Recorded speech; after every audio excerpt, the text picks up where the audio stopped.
Alright, first up here in Mount Moon, we have probably the most common thing you'll ever find is Zubat. Now, Zubat is a poison flying type, as you can see right there. It's actually kind of decent, I have to admit. You know, it's fast. It's probably the fastest thing you'll ever encounter in the game up to this point. But it's got pretty decent attack power. It's got decent defense power. But yeah, like how I already mentioned, it's really fast. So I guess I can recommend you to pick one up if you want. But I'm a fan of it, but I'm not going to pick one up in this game. Alright, next up we have the Rock and Ground type Geodude. Now, Geodude, as I've already mentioned, it is, you know, Rock and Ground type. It is not that good. It has a quad weakness to both water and grass. And, it's not good. I would not even recommend to pick this one up, but, I mean, if you want to complete your Pokédex, I guess that would be the only reason to, go after it, but, I wouldn't even recommend this one.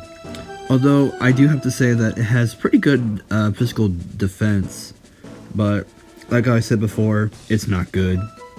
Next up, we have Paris, and, all I can say about this one is that its type is god-awful, with it being bug and grass, having a quad weakness to fire, and its stats are really god-awful. I would not even recommend this for anything other than being used as an HM slave. I'll get into what HM slaving is at a later time, but for right now, I'm not going to pick one up, but I might get one later as an HM slave. But I wouldn't even recommend this one at all. Alright, and last up we have Clefairy, which is generally seen as the counterpart to Jigglypuff. Now, Jigglypuff is kind of on par with Jigglypuff, as in it's actually pretty decent, I have to admit. It's well known to use the move Metronome, which is literally anything in, in the Pokemon arsenal. But if you can find one, which is 5% encounter in this area, by the way, you can actually evolve it right away with the item, as you can see there, with the Moonstone. So yeah, you can pretty much go and evolve it right away. I might pick one up if I can find one. Alright, first up here on Route 4, we have Ekans. Now, Ekans is technically our first, I guess, technical version exclusive Pokemon that you can encounter. It's available in red.